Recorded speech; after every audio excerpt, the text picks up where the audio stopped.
సఖులారా, ఈ వేణువు పూర్వజన్మమునందు ఎంతటి పుణ్యము చేసుకునినదో ఏమో.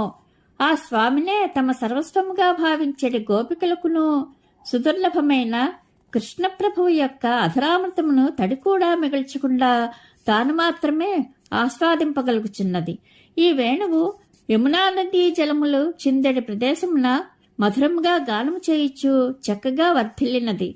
ఆ దృశ్యమును చూచి ఆ నది బంగారు కొడుకుని గన్న తల్లివలే పొంగిపోవచ్చు బాగుగా వికసించిన పద్మములనిడి రోమాంచములతో విలసిల్లుచున్నది. హరిభక్తిని చూచి అతని వంశం వారు ఆనందాశ్రువులను రాల్చున్నట్లుగా ఆ కృష్ణప్రభువు యొక్క మురళీగానమునకు పరవశించిన వృక్షములు తమ పువ్వుల నుండి మకరంద బిందువులను స్రవింపచేయుచున్నవాయనట్లు వాటి పూదేనియలు జాల్వార్చున్నవి. సఖి, శుభలక్షణ సంపన్నములైన శ్రీకృష్ణుని దివ్యపాదముద్రలకు నోచుకొనిన బృందావనము యొక్క యశోవైభవములు స్వర్గము వరకును వ్యాపించుచున్నవి. ఆ ప్రభువు యొక్క మధుర వేణుగానమును విని మందమేఘ గర్జనగా భావించి నెమళ్ళు మైమరచి లయబద్ధముగా నృత్యములు చేయుచున్నవి.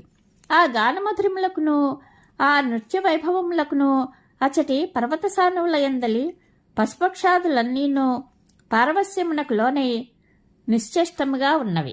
లేళ్లు తిర్యక్జాతికి చెందినవే అయినను వాటికి సంగీత జ్ఞానము లేకున్నను శ్రీకృష్ణుని దివ్య మురళీరవములకును ఆ స్వామి యొక్క విచిత్ర వేష వైభవమునకును ఆకర్షితములై మగజింకలతో కూడి ఆ ప్రభువు యొక్క కోమల పాదములను దర్శించుచు ఎంతయో ఆనందించుచున్నవి.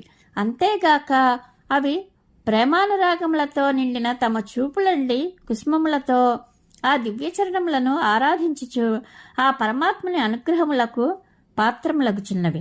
నిజముగా ఆ హరిణములు ఎంతటి ధన్యజీవులో కదా. తమ పతులతో కూడి ఆకాశమున విమానములలో సంచరించుచున్న దివ్యాంగనలు సైతము శ్రీకృష్ణుని రూప సౌభాగ్యమును కనులారా దర్శించుచును, అద్భుత వేణుగానమును చెవులప్పగించి వినుచును అతని దయాస్వభావమునకు పరవశించిపోవచుండిరి.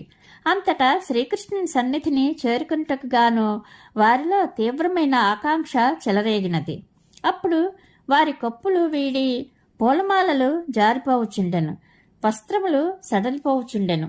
గోవులు శ్రీకృష్ణుని ముఖము నుండి జాలువార్చున్న వేణుగానామృతమును నిక్కపొడుచుకున్న తమ చెవుల ద్వారా తనివిదేరా ఆస్వాదించుచున్నవి.